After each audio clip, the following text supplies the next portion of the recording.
মাধ্যমিকে সেকেন্ড যে পরীক্ষাটা হবে সেই টেস্ট পরীক্ষা, সেই পরীক্ষার সময় 4th নম্বর চ্যাপ্টার থেকে আসতে পারে যেরকম প্রশ্ন, সেই রকম প্রশ্ন নিয়ে এসেছি, যার দ্বিতীয় সেট দিলাম।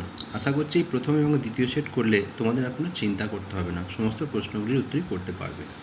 তাই প্রশ্ন দেখিয়ে দেখো। প্রশ্নের মান 4।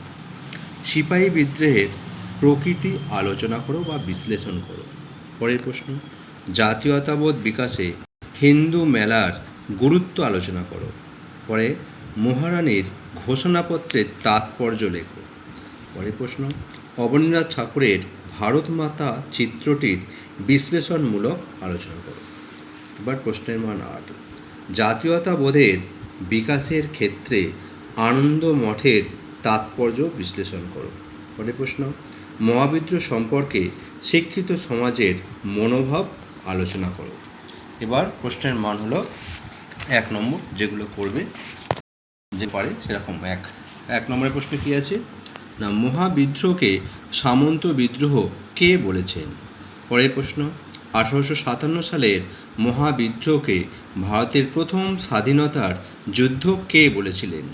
পরের প্রশ্ন, ভারতে ইস্ট ইন্ডিয়া কোম্পানির অবসান ঘটে কোন সময়কে সভা সমিতির যুগ বলে অভিহিত করা হয়েছে?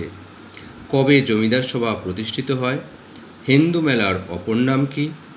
এবার বিল কে রচনা করেন? গোরা উপন্যাসের লেখক কে? কোন পটভূমিকায় আনন্দমঠ উপন্যাসটি রচিত হয়?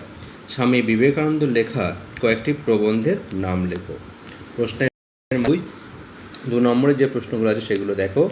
যে আনন্দমঠ উপন্যাস কিভাবে জাতীয়তাবাদী ভাবধারাকে উদ্দীপ্ত করেছিল? 2 নম্বর প্রশ্ন, মহারানীর ঘোষণাপত্র কী? মহাবিদ্রোহের প্রত্যক্ষ কারণ কী ছিল? মঙ্গল পাণ্ডে কে ছিলেন? কারা কেন মহাবিদ্রোহকে জাতীয় বিদ্রোহ বলেছেন? সভা সমিতির যুগ বলতে কী বোঝায়? ভালো লাগলে লাইক, কমেন্ট এবং শেয়ার করো। আরও ভালো ভালো ভিডিও তৈরি করতে ইচ্ছা করবে, নাহলেই বুঝতে পারছো গড় একটা ভিডিও করে দেবো, তখন আর তোমাদের ভালো লাগবে না। এতে অনেক উপকার পাবে, তাই লাইক, কমেন্ট এবং শেয়ার করো।